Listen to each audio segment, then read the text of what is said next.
நம்ம தொடர்ச்சியாக மெட்ராஸ் ஹைகோர்ட் ரெக்ரூட்மெண்ட்டுக்கு எந்த டாப்பிக்கில் தான் இம்பார்ட்டன்ட் கேட்பாங்க அடிப்படையில் தான் நம்ம காணொலி பார்த்துட்டு வரோம். அந்த அடிப்படையில் வந்து தமிழ்நாடை பற்றியான ஒரு முக்கியமான இம்பார்ட்டன்ட் ஜிகே தான் இன்றைய காணொலி வேலை தெரிஞ்சுக்கொள்ள போகிறோம். நீங்கள் முதல் தடவை நம்ம சேனலை பார்க்குறவராக இருந்தால் மறக்காமல் சப்ஸ்கிரைப் பண்ணிட்டு கண்டினியூ பண்ணுங்கள். ஸோ இந்த ஜிகேலாம் பார்க்கும்போது என்னங்க ரொம்ப ஈஸியாக இருக்குது அப்படின்னு நினைப்பீங்க. ஏன்னா இதில் கூட நம்ம மிஸ்டேக் பண்ண வாய்ப்பு இருக்குது. அதனால் புரிஞ்சு படிப்போம். ஸோ தமிழ்நாட்டில் மொத்தம் உள்ள மாநகராட்சி எண்ணிக்கை வந்து பார்த்திங்கன்னா 21ங்க. தமிழ்நாட்டில் உள்ள மொத்த மாநகராட்சி அது கார்ப்பரேஷனோட எண்ணிக்கை வந்து 21. தமிழ்நாட்டில் தற்போதைய மாவட்டங்கள் எத்தனை இருக்குது அப்படின்னா 38 மாவட்டங்கள் தமிழ்நாட்டில் இருக்குது. இந்தியாவில் மொத்தம் 28 மாநிலங்கள் 8 யூனியன் பிரதேசங்கள். இதில் யாரும் தவறு பண்ண வேண்டாம். இந்தியாவில் தற்போது மொத்தம் 28 மாநிலங்கள் 8 யூனியன் பிரதேசங்கள். எத்தனை உயர்நீதிமன்றம் எத்தனை ஹைகோர்ட்டு இருக்குது அப்படின்னா 25 ஹைகோர்ட் வந்து இந்தியாவில் இருக்குங்க. மொத்தம் வந்து 25 ஹைகோர்ட் வந்து இந்தியாவில் இருக்குது. ஸோ நம்மளுடைய தமிழ்நாட்டோட மாநில நடனம் எல்லாருக்கும் தெரியும், பரதநாட்டியம். மாநில விலங்கு வரையாடு, மாநில பறவை மரகதப்புறா, மாநில மரம் பனைமரம், மாநில மலர் செங்காந்தாள் மலர், மாநில விளையாட்டு கபடி. கள்ளக்குறிச்சி மாவட்டம் வந்து பார்த்திங்கன்னா 2019 ஜனவரி 8 வந்து தொடங்கினாங்க. செங்கல்பட்டு மாவட்டம் 2019 ஜூலை மாதம் 18 தென்காசி மாவட்டம் 2019 ஜூலை மாதம் 18 தொடங்கினாங்க. திருப்பத்தூர் மாவட்டம் வந்து பார்த்திங்கன்னா 2019 ஆகஸ்ட் 5 தொடங்கியிருக்காங்க. மயிலாடுதுறை மாவட்டமான வந்து பார்த்திங்கன்னா மார்ச் 24 2020. ஏன் சொல்கிறேன்னா இதெல்லாம் வந்து ரீசெண்டான உருவாக்கப்பட்ட மாவட்டங்கள். ஸோ அதுலேருந்து நம்ம கொஸ்டின் கேட்கலாம். ஸோ இந்திய மக்கள் தொகையில் தமிழகம் வந்து எந்த இடத்துல இருக்குது அப்படின்னு பார்த்தீங்கன்னா இந்திய மக்கள் தொகையில் தமிழகம் வந்து 7வது இடத்துல இருக்குது. அப்போ முதலிடம் எதுங்க அப்படின்னு கேட்பீங்க. உத்தரப்பிரதேசம் தான் முதலிடத்தில் இருக்குது.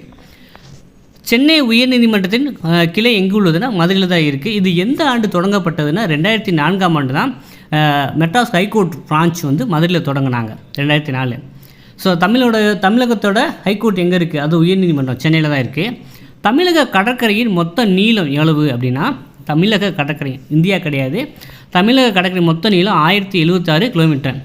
தமிழக சட்டசபை எந்த ஆண்டு முதல் ஓரவையாக மாற்றப்பட்டது அப்படின்னா 1986 ஓரவையாக மாற்றினாங்க. அதாவது சட்டசபை சட்ட மேலவை கிழவின்னு சொல்லுவாங்க.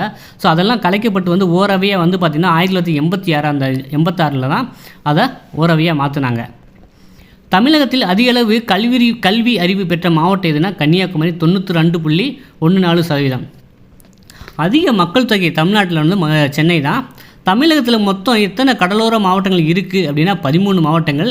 எத்தனை துறைமுகங்கள் இருக்குன்னா 12 துறைமுகங்கள். அதாவது கடலோர மாவட்டங்கள் 13, தமிழகத்தில் உள்ள துறைமுகங்கள் 12. தமிழகத்தில் உள்ள ராஜ்யசபா தொகுதிகள் எண்ணிக்கை வந்து 18, லோக்சபா வந்து பார்த்திங்கன்னா 39, பாண்டிச்சேரியை ஒன்று சேர்த்து தான் 40ன்னு சொல்லுவாங்க. தமிழகத்தில் குறைந்த எழுத்தறிவு கொண்ட மாவட்டம் வந்து தருமபுரி 64.71. அதாவது குறைந்த மக்கள் தொகை கொண்ட மாவட்டம் வந்து பார்த்திங்கன்னா பெரம்பலூர். தமிழகத்தில் மக்கள் நெருக்கம் கொண்ட மாவட்டம் வந்து சென்னை தான், சரிங்களா. ஆனால் அங்கே டென்சிட்டின்னு சொல்லுவாங்க மக்கள் தொகை நெருக்கத்தை. ஸோ அதாவது பார்த்திங்கன்னா 26,903 பேர் வந்து ஒரு சதுர கிலோமீட்டர் வாழ்கின்றனராம். மக்கள் நெருக்கம் அதை டென்சிட்டி வந்து கம்மியாக இருக்கிறது நீலகிரி. ஒரு சதுர கிலோமீட்டரில் 288 பேர் தான் வாழ்கிறாங்க. தமிழகத்தில் மிக குறைந்த பெண்கள் கொண்ட மாவட்டம் வந்து அது செக்ஸ் ரேஷியோ வந்து பார்த்திங்கன்னா ரொம்ப கம்மியாக இருக்குது. அது செக்ஸ் ரேஷியோனா வந்து பார்த்திங்கன்னா மேல் ஃபீமேல் அந்த கவுண்டர் சொல்லுவாங்க. 1000க்கு வந்து எவ்வளோ இருக்காங்க ஃபீமேல்ன்ட்டு. ஸோ அந்த ரேஷியோ வந்து பார்த்திங்கன்னா கம்மியாக இருக்கிறது வந்து பார்த்திங்கன்னா அது தருமபுரி மாவட்டத்தில் தான். தமிழகத்தில் கல்வியறிவு எவ்வளோ சதவீதம் அப்படின்னா 80.33%. தமிழகத்தில் காடுகளின் பரப்பளவு வந்து பார்த்திங்கன்னா 17.58%. மாநில விலங்கு தெரியும் வரையாடு. தமிழகத்தில் உள்ள 3 முக்கிய துறைமுகங்கள் தூத்துக்குடி எல்லாருக்கும் தெரியும், சென்னை, எண்ணூர் சேர்த்துங்களா. முக்கிய ஆறுகள் வந்து பார்த்திங்கன்னா காவிரி, வைகை, தாமிரபரணி, பாலாறு, பவானி.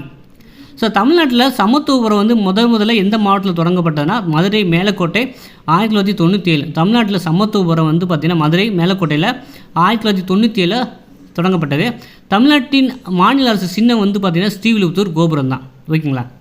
ஸோ தமிழ்நாட்டின் மாநில எல்லையை வந்து பார்த்திங்கன்னா கிழக்கே வங்காள விரிகுடா, மேற்கே கேரளா, வடக்கே ஆந்திர பிரதேசம், தெற்கே இந்திய பெருங்கடல். இப்போ வந்து பார்த்திங்கன்னா தமிழ்நாடு பேஸ்டு வந்து ஒரு இம்பார்ட்டன்ட் ஜிகே பார்த்துருப்போம், சரிங்களா. மாவட்டங்கள் என்ன, மாநிலங்கள் மாநிலங்கள் முக்கியமான சின்னங்கள் என்ன, இதெல்லாம் வந்து பார்த்திங்கன்னா இன்றைய காணொலியில் நம்ம வந்து கோர்ட் எக்ஸாம் எப்படி கேட்பாங்க அடிப்படையில் தான் அவங்க பார்த்துட்டு வராங்க.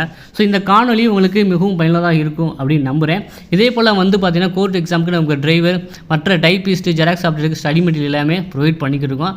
வேணுங்கிறவங்க வந்து டிஸ்பிளே இருக்கிற வாட்ஸ்அப்புக்கு சாட் பண்ணி படிக்க ஆரம்பிக்கலாம். ஸோ உங்களுக்கு வந்து பார்த்திங்கன்னா அடுத்து எந்த டாப்பிக்லேருந்து உங்களுக்கு காணொலி வேணும்னு சொல்லுங்கள், நம்ம அந்த டாபிக் வந்து நம்ம வீடியோ பண்ணுவோம். சரிங்களா? புதுசாக பார்க்குறவங்க மறக்காமல் சப்ஸ்கிரைப் பண்ணி வச்சுக்கோங்க. மற்றும் ஒரு காணொலியில் நாம் மீண்டும் சந்திப்போம். நன்றி, வணக்கம்.